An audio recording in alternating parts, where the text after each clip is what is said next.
Young and the Restless. Spoilers full. Please like, share, and subscribe my channel. Everyone thought Victor and Michael had a good relationship, but they didn't. Michael always hated Victor but couldn't bring himself to take revenge. A man can tolerate moral compromises as long as he convinces himself they are necessary. Michael will act to defeat Victor, even destroy him. Michael admitted to Phyllis that he wanted to escape Victor's shadow, build his own career, and never wanted to change anything.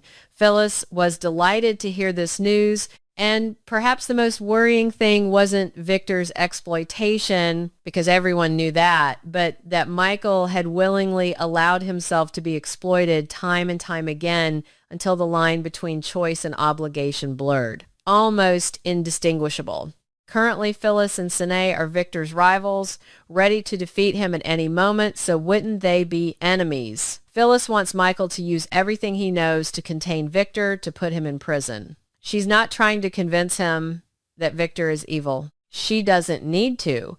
Instead, what she offers is far more dangerous. An escape. Lauren and Phyllis are close friends, and they will work together.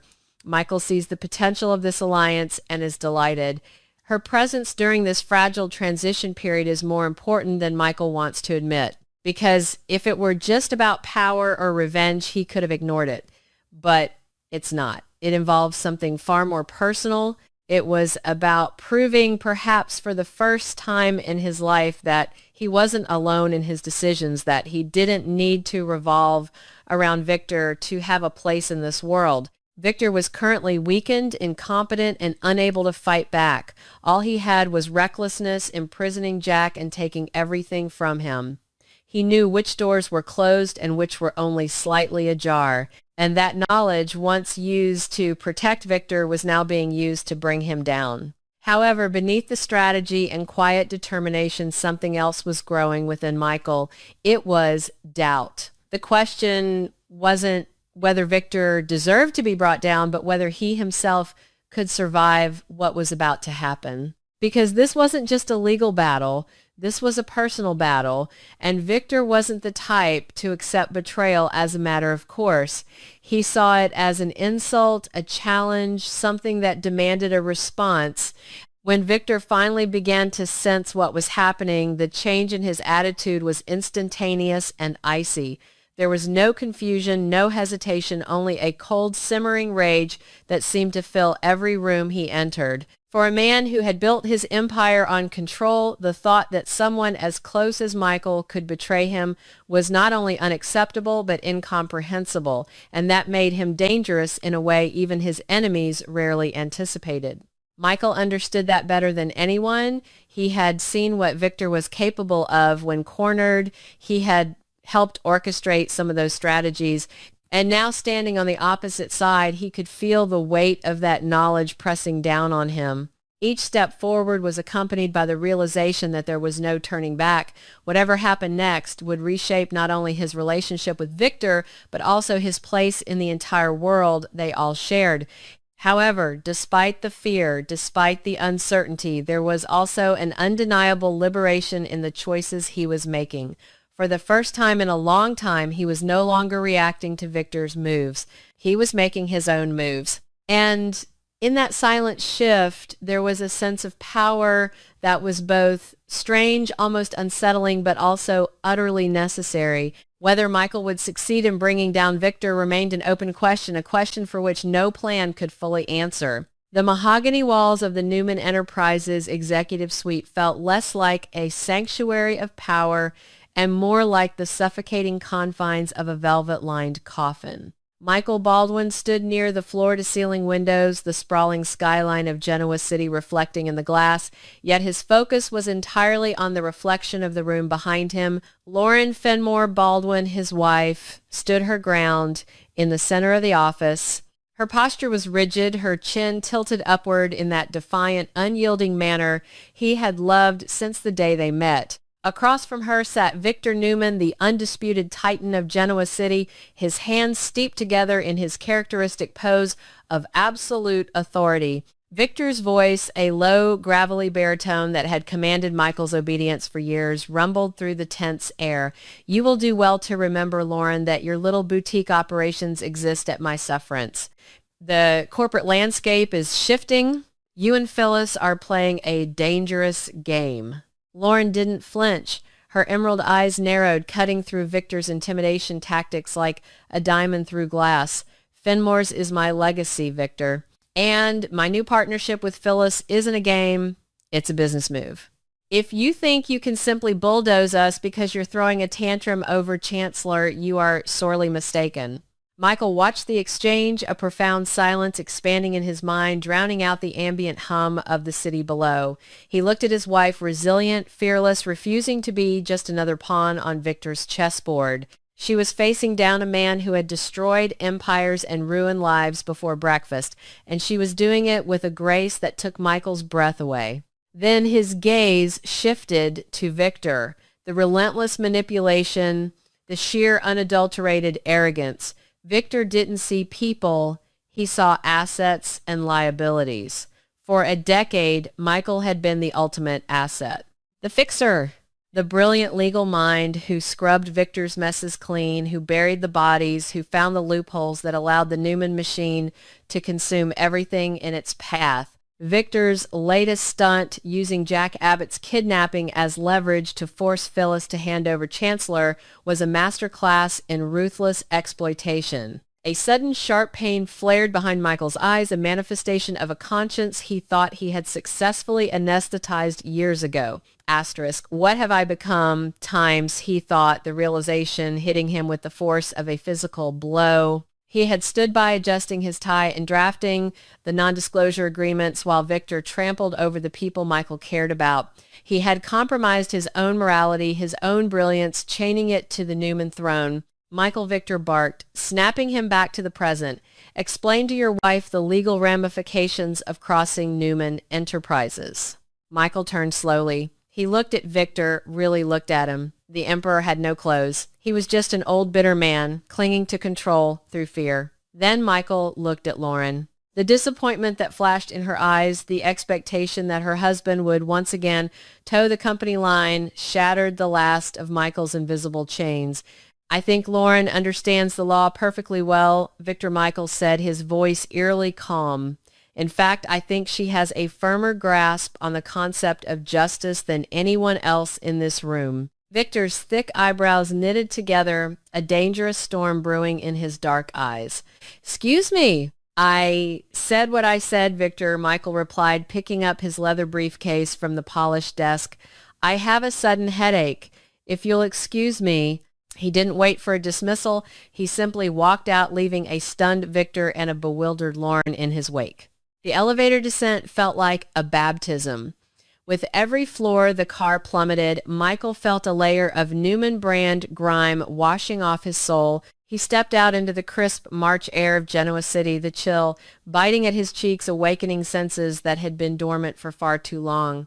He began to walk his expensive Italian loafers, striking the pavement with a newfound rhythmic purpose. For years he had justified his servitude. He had told himself that being Victor Newman's personal attorney was the pinnacle of a legal career. He had convinced himself that he was protecting his family by staying in the monster's good graces. But submission wasn't protection.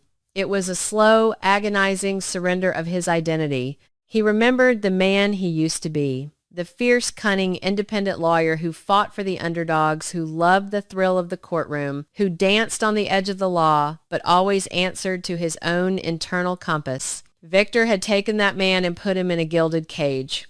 He had limited Michael, reducing a brilliant legal strategist to a glorified janitor sweeping up the Newman family's toxic waste. Asterisk.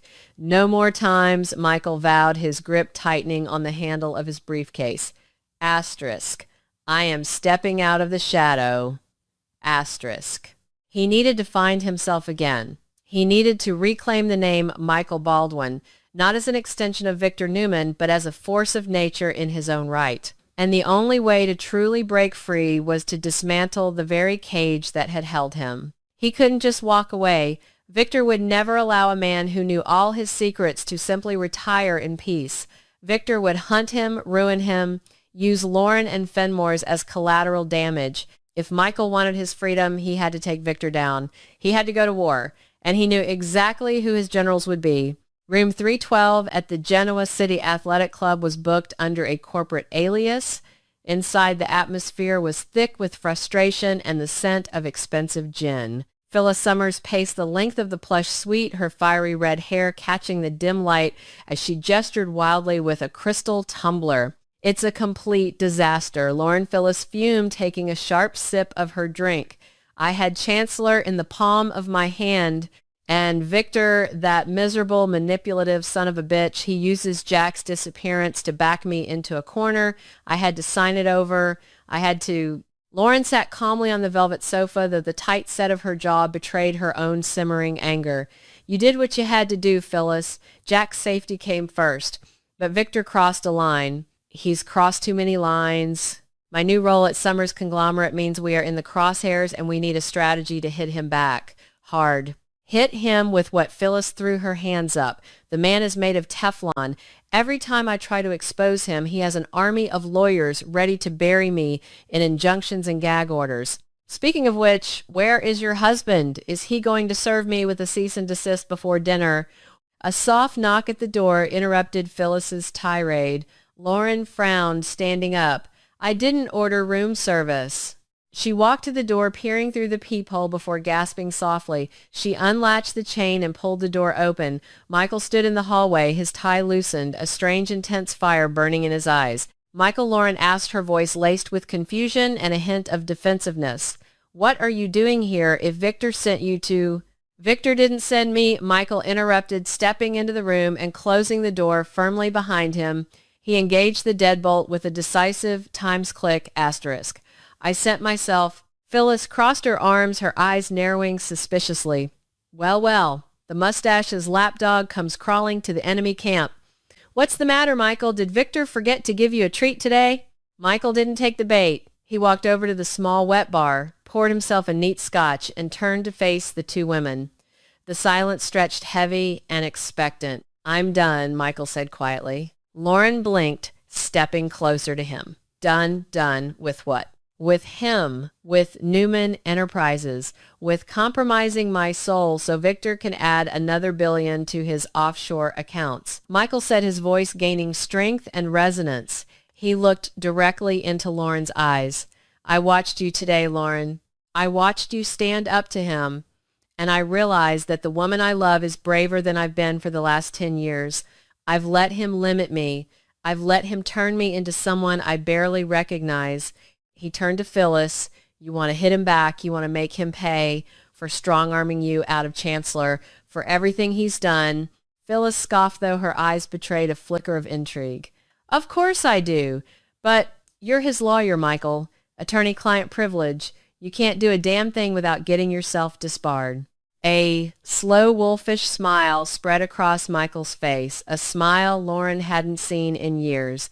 It was the smile of the old Michael Baldwin. Dangerous, unpredictable, brilliant. Attorney-client privilege protects communications regarding legal advice, Michael corrected smoothly. It does, times not times, protect communications made in the furtherance of a crime or fraud. The crime-fraud exception is a beautiful piece of jurisprudence, Phyllis. And believe me, Victor Newman has committed enough fraud to fill the Genoa City courthouse to the rafters.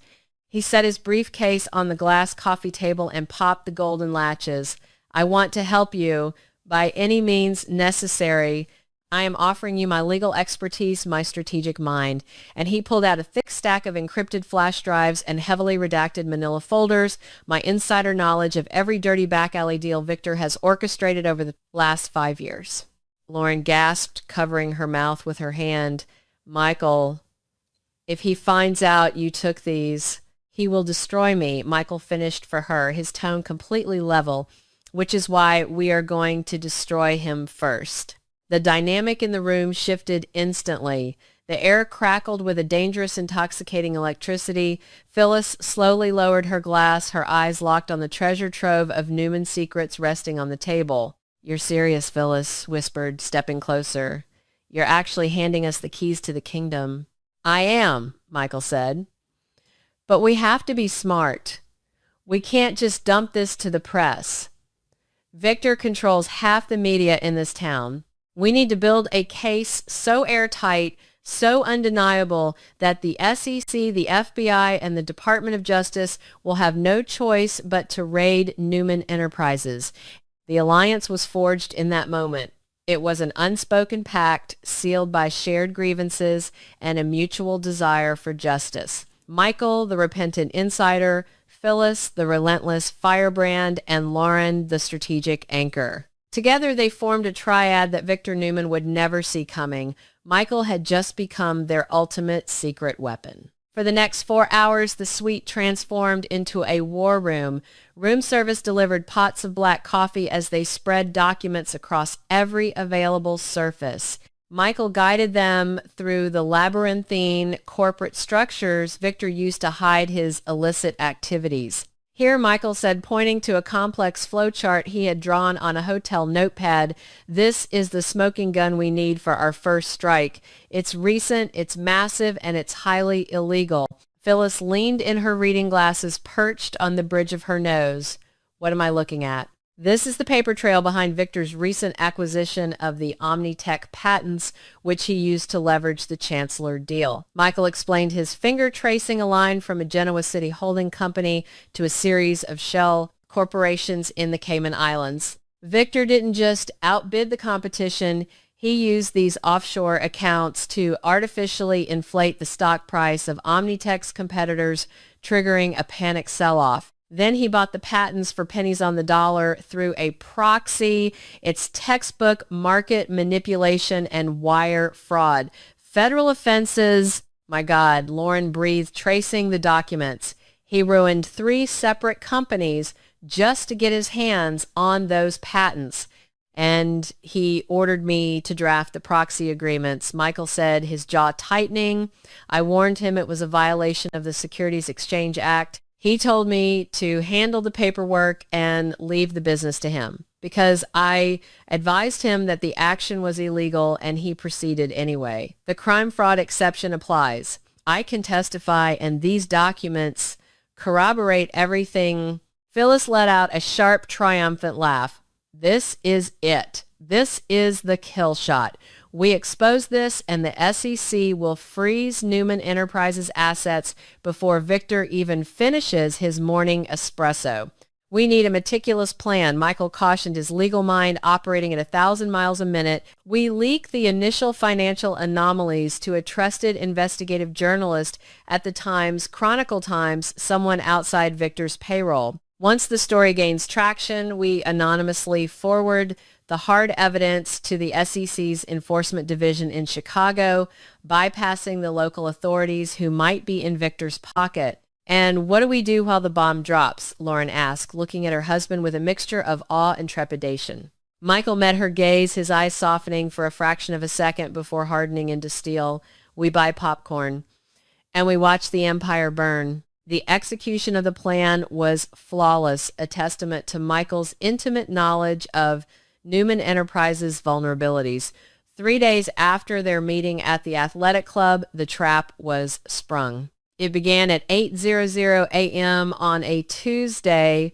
The Times Genoa City Chronicle Times published a blistering front-page expose detailing a massive anonymous data leak regarding the Omnitech patent acquisition. The article laid out the complex web of offshore shell companies, naming Newman Enterprises as the puppet master behind the market manipulation.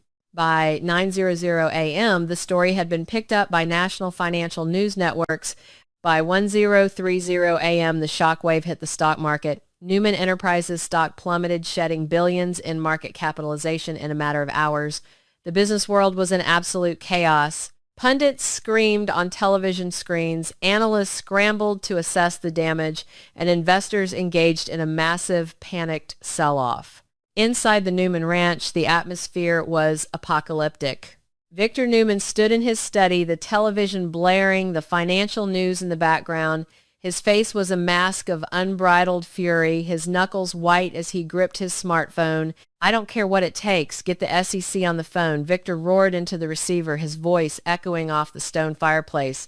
"I want the names of the journalists. I want injunctions. I want this contained. Do you hear me?" He hurled the phone across the room where it shattered against the oak paneling.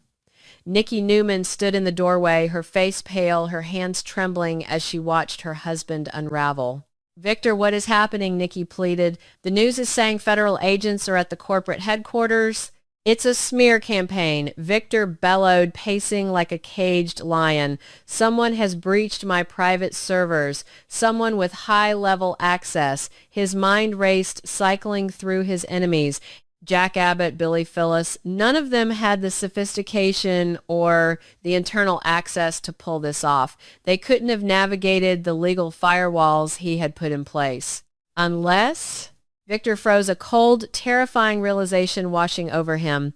The legal firewalls, the proxy agreements. There was only one man who knew the exact architecture of the Omnitech deal. Michael Victor whispered the name, tasting like ash in his mouth. He remembered Michael walking out of his office days ago, citing a headache. Michael hadn't returned his calls since.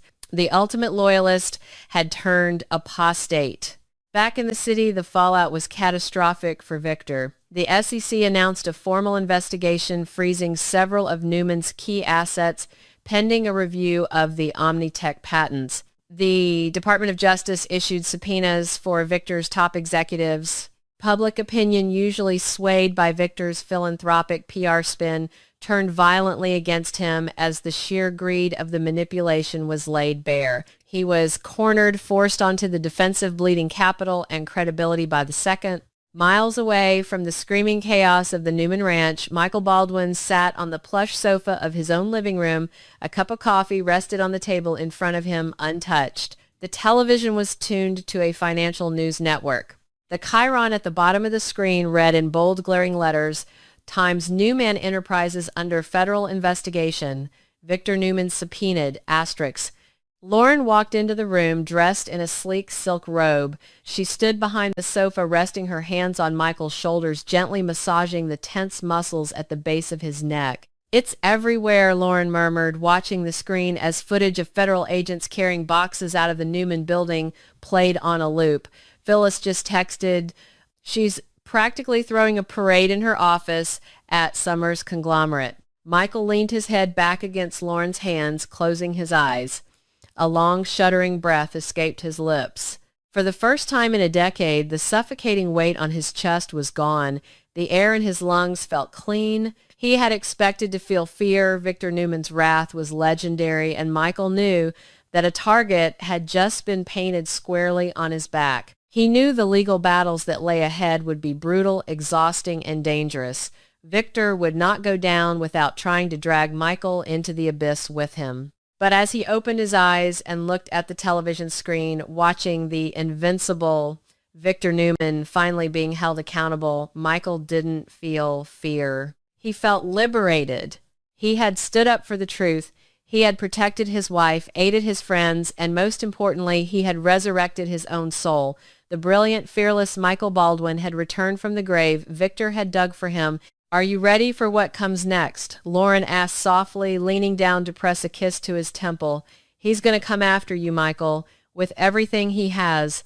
Michael reached up, covering Lauren's hand with his own. He squeezed it gently, a fierce, unwavering light shining in his eyes. "Let him come," Michael said, his voice ringing with a quiet, absolute certainty. "I know all his moves, Lauren. I wrote half his playbook, but he doesn't know the man I am today. And I am more than ready to finish what we started." Michael stood up, turning off the television with a decisive click. The silence in the room wasn't the oppressive quiet of Victor's office. It was the peaceful calm before a victorious storm. He was no longer the fixer. He was the architect of Victor Newman's downfall, and he had never felt more alive.